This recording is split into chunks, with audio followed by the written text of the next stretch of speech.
stood by the roadside, waving for a ride. But every time they saw my rating, they turned me down. Every day, I stood in front of the mirror, practicing a fake smile. In this world full of pretense, numbers had become the only standard for survival. Everyone's eyes carried a chip, showing the score of the person in front of them. I flashed my signature smile at strangers, just to earn one more 5-star review. In this so-called equal world, a high score meant status. A low score meant being ignored, even rejected. If your score hit 0, the prison gates would shut without mercy. I racked my brain every day trying to climb higher. I gave friends perfect ratings, hoping they'd do the same for me. One day in the elevator, I ran into a coworker with a sky-high score. I quickly opened her social feed. After learning her hobbies, I carefully flattered her. Approval from people like her made my score rise fast. And one day, at work, I got a 4-star review. It was from my high school best friend. Her score was 4.8.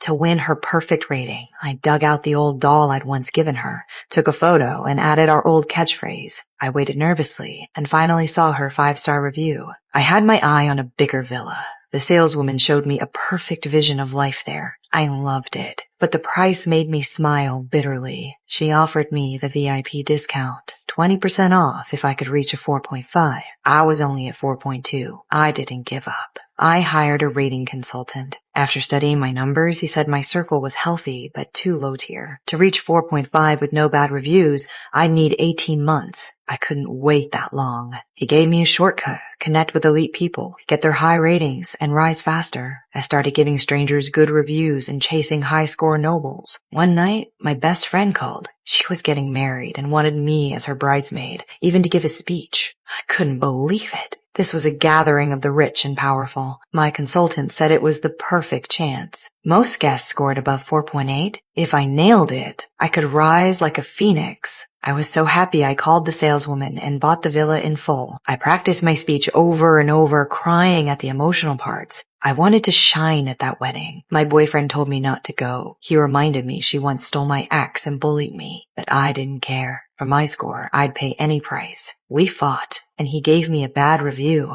I didn't care. If I could attend the wedding, I'd break into high society. Oh, Jesus Christ! Oh, I'm so sorry. Oh, that's great. Just great.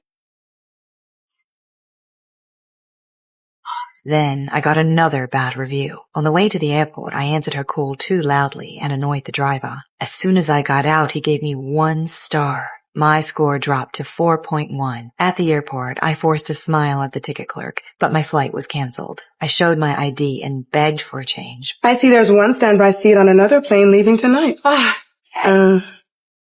That's reserved for members of our Prime Flight program. You gotta be a 4.2 or over to qualify. Oh, I'm a 4.2. I'm afraid you're actually a 4.183.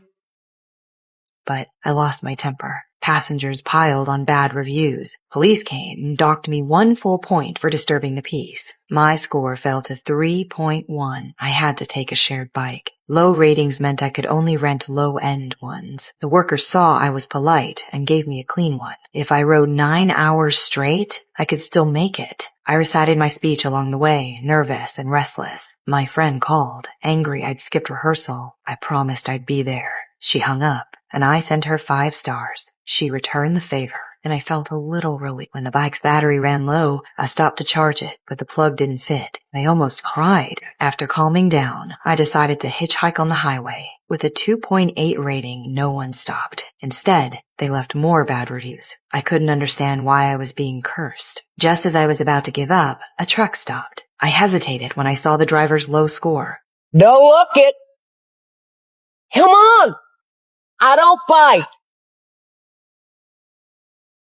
But I got in. She said she once had a 4.6. When her husband had cancer, she lost a surgery slot to someone with a higher score. He died, and she stopped caring. Now she lived free at 1.4. She told me not to care too much, but I didn't want to live like her. Soon we parted ways. I still had 40 kilometers left. At a rest stop, I overheard a theater troupe headed my way. I lied about being an actor and got on their bus. Then my friend called. Because my score was too low, she uninvited me. It turned out the whole opportunity was my consultant's setup. Low-score speeches made high scorers look better. Now I was a liability. I tried to plead, but she threatened me. When they found out who I was, they kicked me off. I ran into the road like a madwoman, but no one stopped. Then I heard a motorcycle. I begged for a ride, got it, and sped toward the wedding, but with my score so low, I couldn't pass the guarded gate. I sneaked in through a side path, fell straight into a filthy ditch. I didn't care. I ran through the mud. The wedding was underway, filled with elites. Her score as a couple was soaring. I slipped inside, grabbed the mic, and started speaking. I forgot my script. She forced a smile, begging me to stop. My smile faded. I exposed her secrets, even about my ex. I hated this upper-class world. I lost control, cursed on stage. Bad reviews poured in like a flood. They crushed me with their ratings. My score plummeted toward 0.